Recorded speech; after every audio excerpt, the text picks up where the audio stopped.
আছে, ওনার ফুসফুসে জটিলতা আছে, হাইপারটেনশন আছে, উচ্চ রক্তচাপজনিত সমস্যা আছে। মনে সুন্দর শিশুরা মাতৃগড়ে ফ্যাসিস্ট হাসিনাকে সহায়তা করার জন্য হাসিনার আমলে উনি এই ব্যাংক সেক্টরে এসে এই দুর্নীতির সাথে কোনোভাবে সম্পৃক্ত হওয়া ওনার ঠিকানা নাই।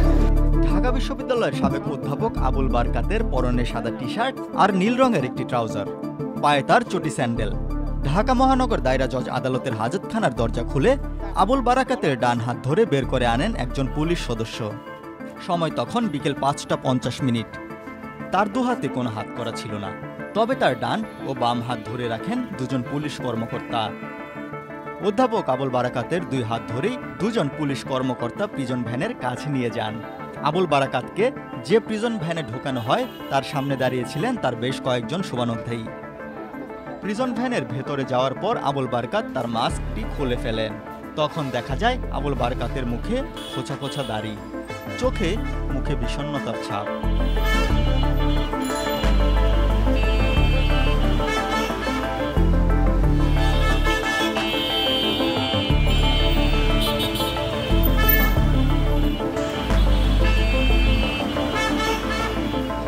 তখন বিকেল 6টা 10 মিনিট।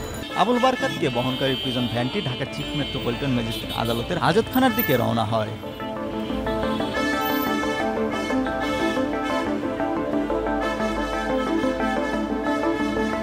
বিকাল 6টা 20 মিনিটে প্রিজন ভ্যানটি ঢাকার সিএমএম আদালতের হাজতখানার ভেতর ঢুকে যায়। প্রায় 40 মিনিট আবুল বারকাত সিএমএম আদালতের হাজতখানায় অবস্থান করেন। সন্ধ্যা 7টার দিকে আবুল বারাকাতকে নিয়ে নীল রঙের একটি প্রিজন ভ্যান কেরানীগঞ্জ কেন্দ্রীয় কারাগারের উদ্দেশ্যে ছেড়ে যায়। ওনার শারীরিক অবস্থা ভালো না, ওনার বয়স 71 অ্যাবাভ, ওনার একাধিকবার সার্জারি হয়েছে, ওনার ফুসফুসে জটিলতা আছে, হাইপারটেনশন আছে, উচ্চ রক্তচাপজনিত সমস্যা আছে। সমস্ত পেপারস আমরা কোর্টের নজরে এনেছি। ওনার 3টি মেয়ে, ওনার কোনো ছেলে নেই। 3টি মেয়ের মধ্যে 2টি মেয়ে আজকে এসেছিল, মেয়ের জামাতা এসেছিল। তাদের সঙ্গে যতটুকু পারিবারিকভাবে সৌজন্য, যতটুকু সাক্ষাৎ করা দরকার, খবর কি, স্বাস্থ্যের অবস্থা কি, বিষয়ে তারা খোঁজখবর নিয়েছেন এবং সকাল থেকে সন্ধ্যা পর্যন্ত ওনারা ছিলেন।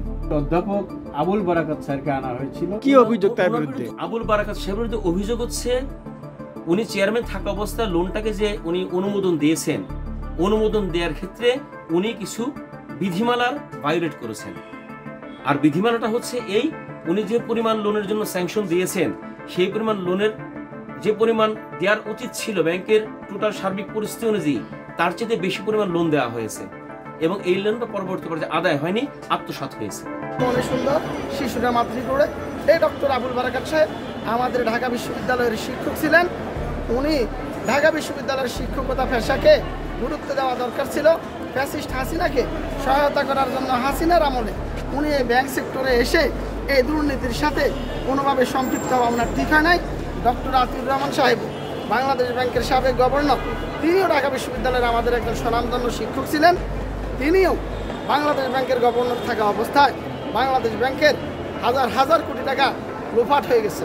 এবং সেক্ষেত্রে বারাকাত সাহেব বলেছেন যে উনি অর্থনীতিবিদ এবং অর্থনীতিবিদ থাকা অবস্থায় ওনাকে যখন ব্যাংকের দায়িত্ব দেওয়া হয়েছে, ওনার জানা মতে উনি অসততার কোনো আচরণ অসৎ কোনো কর্ম সাধন করেন নাই এবং ওনার বোর্ডও করেন নাই।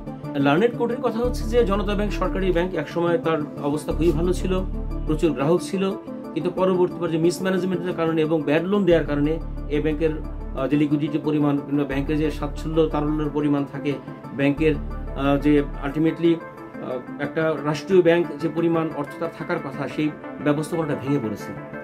এই কথা বলতে চেয়েছেন। দুর্নীতির একটি মামলায় গ্রেপ্তার ঢাকা বিশ্ববিদ্যালয়ের অর্থনীতি বিভাগের সাবেক অধ্যাপক আবুল বারকাতকে 2 দিন রিমান্ড নিয়ে জিজ্ঞাসাবাদ করেছে দুদক। আজ সোমবার বিকেলে তাকে ঢাকার মহানগর দায়রা জজ আদালতে হাজির করা হয়। পরে ঢাকা মহানগরের জ্যেষ্ঠ বিশেষ জজ মোহাম্মদ জাকির হোসেন আবুল বারকাতকে কারাগারে পাঠানোর আদেশ দেন।